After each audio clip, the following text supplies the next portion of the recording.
You know, first and foremost, I want to thank the Arizona Sports Hall of Fame for putting on this event. That video was excellent, captured my dad's essence. I also want to congratulate all the other inductees today, obviously on a well-deserved accolade. And with your words were powerful, you were courageous, you're a true inspiration. I have to say, like Widmark's family, Mr. Widmark's family, my family has too been touched by neurologic disease. About 10 years ago, my father, John, was diagnosed with Alzheimer's disease.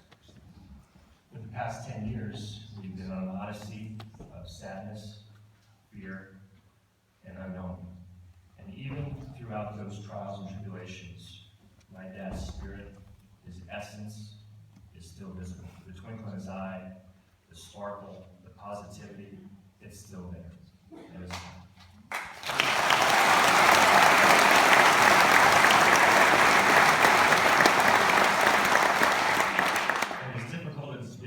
on my family, my mom in particular, I know my dad would have hated it most of all. My dad was the essence of vibrance, of energy, of activity. He was a 3-sport star in college, semi-pro baseball player, was the sparring partner for Jimmy Ellis, who was the heavyweight champion of the world. He ran marathons, swam miles every day. My mom tells a story about when they were first started dating in the 70s. They were going to lunch on 44th and Camelback, and my dad unexpectedly pulled the car off and said, "You know, I haven't got my running today. You don't mind, do you?" My mom was kind of taken aback and thought he was kidding. She said, "No, I don't mind." Grabbed the sneakers from the back of his car, took off down the street into the orange groves. Came back 30 minutes later, had to get his run in. When we were younger, we had a cabin in Prescott with vaulted ceilings, probably 20 feet high. And one afternoon, we had a wasp infestation with the wasp nested in the corner of the room. I was probably about 9 or 10 years old, and my dad single-handedly would pick up my wiffle balls one by one.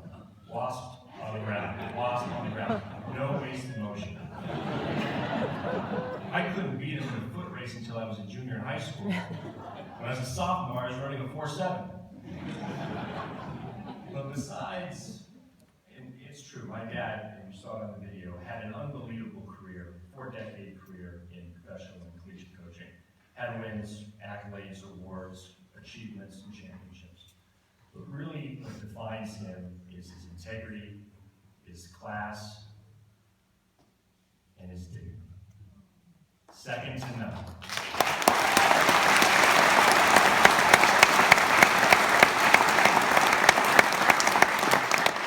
Coaching, specifically on the professional rank, can be ruthless. My dad always rose above it. Rose above the negativity. Rose above any criticism. He came in the door at night after a game. He was father. He was husband. He didn't let it affect him. He didn't wallow in it. Too big of a man. One thing about my dad is that he never betrayed anybody. He never put a knife in anyone's back. Coaching can be cutthroat. He never held a grudge. Now, my mom, my sister, and I, that may be a different story. We may or may not have some vendettas going today. Thank God Twitter wasn't around when he was supposed to be all in jail.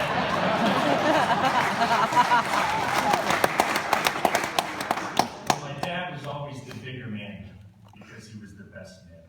It was the way he carried himself, the way he treated people. People gravitated towards him. People loved him. People respected him.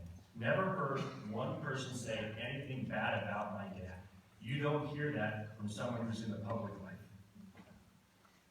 My mom tells a story about when my dad was coaching the Knicks. 1-year deal. We stayed in Dallas. He lived in New York out of a hotel. At the end of that year, when he was leaving and going to Notre Dame, everyone to a man in that hotel, maids, bellhops, concierge, cooks, night watchmen, lined up to shake my dad's hand as he left the hotel. Because that's what Notre Dame.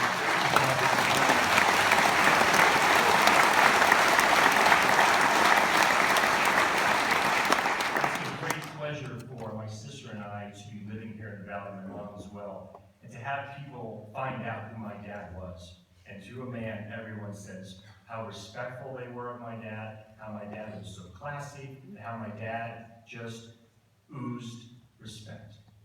To a man. I'm a lawyer, unfortunately. And very rarely do you get the law and order moment in a deposition or a cross-examination of a witness. I had one about 3 years ago. It was on point. I took the witness for about 3 hours, got him to say everything I needed him to say. It was contentious, he was upset. At the end of the deposition, the court reporter, my dad, asked me, "How's he doing?" I said, "He's okay, he's hanging in there." And the witness said, "Who's your dad?" I said, "John MacLeod." Big smile on his face, extended his hand, gave me a hug, and said, "I love that man." That doesn't happen.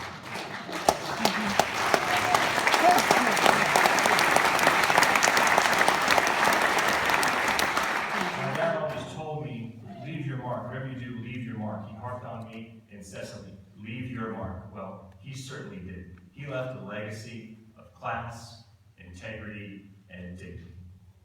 Now, my kids, my sister's kids, will never know their grandfather the way he was. But they're not going to forget. They're going to hear about him. They're going to read about him. They're going to know him because of his legacy. And that's the true test, regardless of wins and losses. A legacy of a life well lived is the true test, and my dad lived an exceptional life.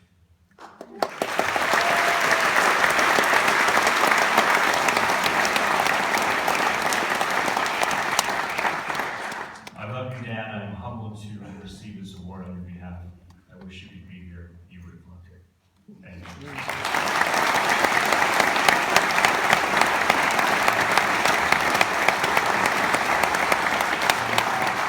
Here to present Matt his father's 2016 induction trophy is longtime Phoenix Suns beat reporter and 2015 Sports Hall of Fame class, Joe Mark.